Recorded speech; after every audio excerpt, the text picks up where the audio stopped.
வணக்கம் ஃப்ரெண்ட்ஸ். இன்னைக்கு நம்ம என்ன படம் பார்க்க போறோம்னா சமூக நையாண்டியா வெளிவந்திருக்கிற கிணத்து காண படத்தோட மூவி ரிவ்யூ தாங்க பார்க்க போறோம்.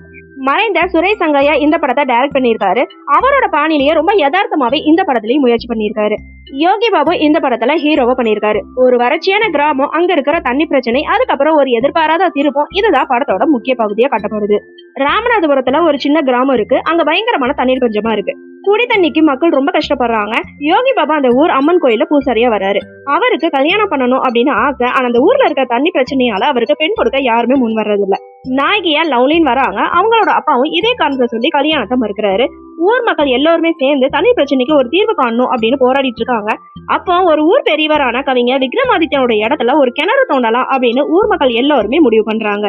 கிணறு தோண்ட ஆரம்பிக்கும் போதுதான் ஒரு பெரிய அதிர்ச்சி அவங்களுக்கு காத்துட்டு இருக்குன்னே தெரிய வருது.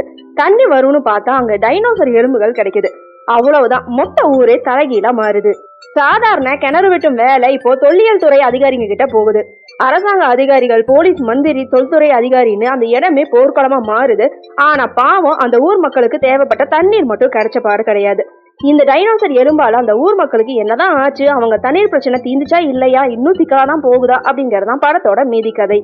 படத்தோட கிளைமேக்ஸ் கொஞ்சம் வித்தியாசமா ஒரு நக்கல் கலந்த கிளைமேக்ஸா இருக்கு. அரசாங்கம் எப்படி ஒரு சாதாரண விஷயத்த ஊதி பெருசாக்குறாங்க, ஆனா மக்களோட அடிப்படை தேவை என்னங்கறத மறந்து போயிடுறாங்க அப்படிங்கறத நறுக்குன்னு நச்சுன்னு சொல்லியிருக்காங்க. ஆனா படம் முடிஞ்சதுக்கு அப்புறம் ஒரு முழுமையான திருப்தி கிடைச்சதான்னு கேட்டீங்கன்னா அது கொஞ்சம் சந்தேகமா தாங்க இருக்கு. யோகி பாபு அப்படின்னா கண்டிப்பா காமெடி எதிர்பார்த்துட்டு போவோம். ஆனா இந்த படத்துல ரொம்ப சீரியஸான ஒரு ரோலை பண்ணியிருக்காரு. அவர் முகத்துல அந்த சோகம், ஏமாற்றம் நல்லாவே தெரியுது. ஹீரோயினா வர லவ்லிங் சில இடங்கள்ல நல்லா நடிச்சிருக்காங்க. ஆனா அவங்களோட கேரக்டர் ஏதோ ஒரு காரணத்துக்காக அப்படியே காணாம போயிடுது. இந்த படத்தோட உண்மையான பலமே அந்த ஊர் மக்களை நடிச்சவங்கன்னே சொல்லலாம். கவிஞர் விக்ரமாதித்யன், ஹலோ கந்தசாமி, ஊர் பஞ்சாயத்து தலைவர்னு சின்ன சின்ன கேரக்டர் கூட ரொம்ப யதார்த்தமாவே நடிச்சிருக்காங்க. அவங்க பேசுற அந்த தமிழ் பேச்சு வழக்கு படத்துக்கு இன்னொரு பிளஸ்னே சொல்லலாம். தொல்லியல் துறை அதிகாரியா வர ரேச்சுவல் நடிப்பு ஓகேவா இருக்கு. ஆனா அந்த கேரக்டரை இன்னும் கொஞ்சம் வலுவா எழுதியிருக்கலாம். தியாகராஜன் ஒளிப்பதிவுல ராமநாதபுரத்தோட அந்த வறட்சியும் கிராமத்து அழகையும் அப்படியே கண்ணு முன்னாடி கொண்டு வந்திருக்காரு. இந்த படத்துக்கு நிவாஸ் கே பிரசன்னா மியூசிக் பண்ணிருக்காரு. பாடல்கள் பெருசா மனசுல நிக்கல அப்படின்னாலுமே பின்னணி இசை படத்துக்கு பெரிய பிளஸ்ன்னு சொல்லலாம்.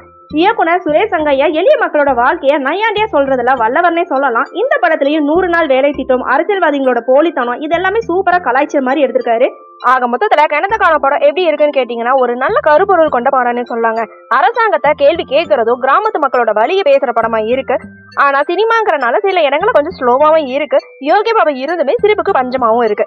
இந்த படத்தோட இயக்குனர் இப்போ இல்ல அப்படின்னாலுமே அவர் சொல்ல வந்த மெசேஜ் கண்டிப்பா மக்கள் கிட்ட போய் சேரும்னே சொல்லலாம். யதார்த்தமான படங்கள், சமூக அவலங்கள்ல நையாண்டியா சொல்ற படம் உங்களுக்கு பிடிக்கும் அப்படின்னா கண்டிப்பா இந்த படத்தை மிஸ் பண்ணாம பாருங்க. ஓகே ஃப்ரெண்ட்ஸ், நெக்ஸ்ட் வீடியோல பார்க்கலாம். இந்த வீடியோ உங்களுக்கு பிடிச்சிருந்தா லைக், ஷேர், சப்ஸ்கிரைப் பண்ணுங்க. தேங்க்யூ.